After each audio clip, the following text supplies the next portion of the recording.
২০২৭ সালে কি পৃথিবী আরো ভয়ঙ্কর গরম হতে যাচ্ছে?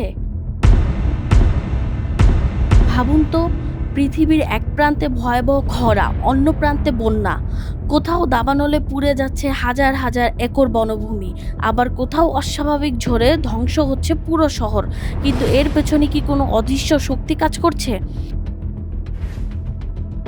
বিজ্ঞানীরা বলছেন প্রশান্ত মহাসাগরের গভীরে লুকিয়ে আছে এমন এক জলবায়ু দানব যার নাম এল নিনো।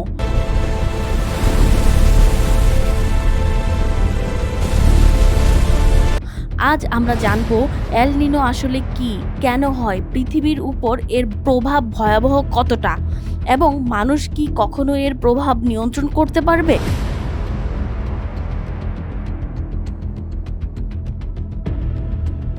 এল নিনো কি? এল নিনো একটি প্রাকৃতিক জলবায়ু ঘটনা। সাধারণ অবস্থায় প্রশান্ত মহাসাগরের বিষুবীয় অঞ্চলে শক্তিশালী বাণিজ্যিক বাতাস বা ট্রেড উইন্ডস পূর্ব দিক থেকে পশ্চিম দিকে প্রবাহিত হয়। এই বাতাস উষ্ণ পানিকে পশ্চিম দিকে ঠেলে দেয়, কিন্তু কিছু বছর পর পর এই বাতাস দুর্বল হয়ে যায়। ফলাফল, প্রশান্ত মহাসাগরের মাঝখান এবং পূর্ব অংশে অস্বাভাবিকভাবে উষ্ণ পানি জমা হতে শুরু করে। এই ঘটনাকে বলা হয় এল নিনো। স্প্যানিশ ভাষায় এল নিনোর শব্দের অর্থ ছোট ছেলে বা খ্রিস্ট শিশু।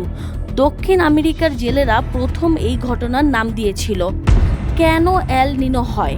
সত্যি বলতে বিজ্ঞানীরা এখনও ১০০% নিশ্চিত নন, তবে তারা জানেন যে সমুদ্র ও বায়ুমণ্ডলের জটিল পারস্পরিক ক্রিয়ার কারণে এটি ঘটে।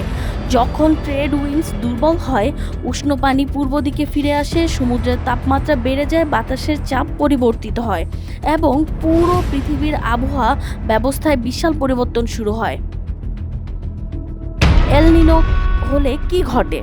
বিশ্বব্যাপী তাপমাত্রা বৃদ্ধি। এল নিনো পৃথিবীর গড় তাপমাত্রা বাড়িয়ে দেয়। অনেক বিজ্ঞানী মনে করেন সাম্প্রতিক বছরের রেকর্ড ভাঙা গরমকেও পেছনে ফেলবেন এল নিনো একটি বড় কারণ। ভয়াবহ খরা। অস্ট্রেলিয়া, ইন্দোনেশিয়া এবং দক্ষিণ পূর্ব এশিয়ার অনেক অঞ্চলে বৃষ্টিপাত কমে যায়। কৃষি ক্ষতিগ্রস্ত হয়, খাদ্য উৎপাদন কমে যায়। মারাত্মক বন্যা। অন্যদিকে দক্ষিণ আমেরিকা ও কিছু অঞ্চলে অতিরিক্ত বৃষ্টি হয়, নদী উপচে পড়ে, শহর ডুবে যায়, হাজার হাজার মানুষ ক্ষতিগ্রস্ত হয়। দাবানল বৃদ্ধি। উষ্ণ এবং শুষ্ক পরিবেশের কারণে বনভূমিতে আগুন ছড়িয়ে পড়ে, কখনো কখনো পুরো দেশের পরিবেশ বিপর্যস্ত হয়ে যায়। ২০২৭ সাল কি আরো ভয়াবহ গরম আসছে?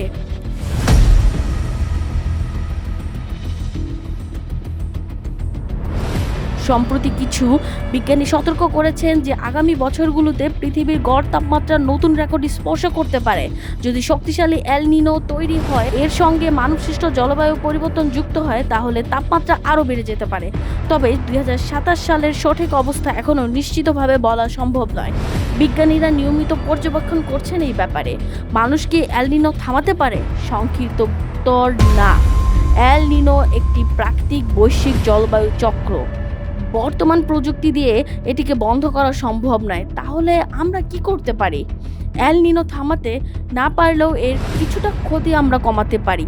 আগাম আবহাওয়া পূর্বাভাস উন্নত করা, খরা ও বন্যার জন্য প্রস্তুতি নেওয়া, পানি সংরক্ষণ করা, জলবায়ু পরিবর্তন কমানোর জন্য কার্বন নিঃসরণ হ্রাস করা, দুর্যোগ ব্যবস্থাপনা শক্তিশালী করা। সবচেয়ে ভয়ঙ্কর সত্য, পৃথিবীর সবচেয়ে বড় ঝড়, খরা, দাবানল এবং বন্যার পিছনে কখনো কখনো কোনো ভূমিকম্প বা আগ্নেয়গিরি নয়, বরং হাজার হাজার কিলোমিটার দূরে প্রশান্ত মহাসাগরের উষ্ণ হয়ে ওঠা পানি দায়ী হতে পারে। একটি সমুদ্রের তাপমাত্রা পরিবর্তন পুরো পৃথিবীর আবহাওয়াকে বদলে দিতে পারে, এবং সেই অদৃশ্য শক্তির নাম এল নিনো। আপনি কি মনে করেন ভবিষ্যতে মানুষ এল নিনো নিয়ন্ত্রণ করতে পারবে? কমেন্টে আপনার মতামত জানান। আর পৃথিবীর সবচেয়ে রহস্যময় এবং অজানা বিষয়গুলো জানতে সাবস্ক্রাইব করুন হুইস্পার অফ আননোনে।